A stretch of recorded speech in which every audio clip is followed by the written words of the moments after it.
তবে শুধু দুর্দাস করত।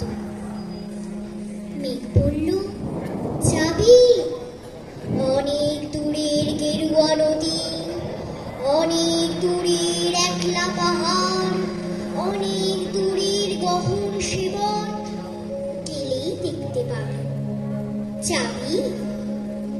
জানলা দিয়ে মুখ ঝুঁকিয়ে বলল সে, যাবি?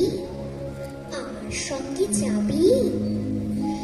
দিন ফুরিয়ে রাত ঘনাবে, রাত্রি গিয়ে সকাল হবে, নীল আকাশে উড়বে পাখি, গেলেই দেখতে পাবি।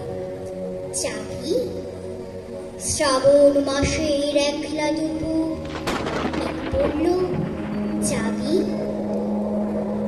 কেমন করে যাব রে মেঘ, কেমন করে যাব?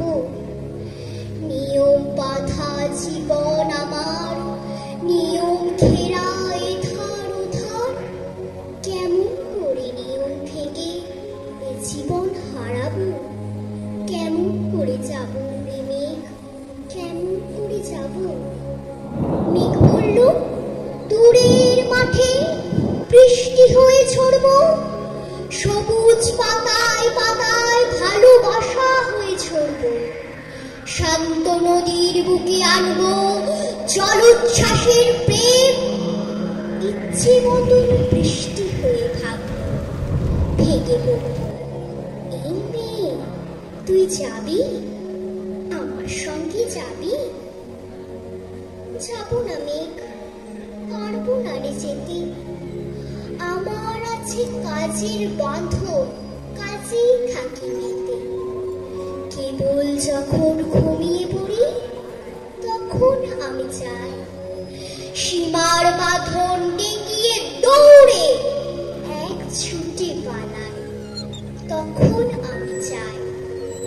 স্বপ্নে আমার গেরুয়া নদী, স্বপ্নে আমার সুনীল আকাশ, স্বপ্নে আমার দূরের পাহাড়, সব কিছুকে পাই।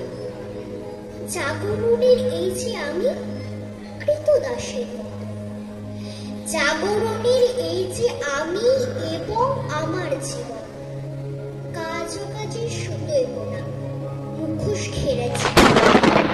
তবু রেমেক যাব একদিন ঠিক তোরই সঙ্গে, শ্রাবণ হাওয়ায় নতুন রঙে যাব রেমেক যাব, সেদিন আমি শিমুল পলাশ ভিজব বলে যাব, পাগল হাওয়ায় উতল ধারায় আমায় খুঁজে পাবে।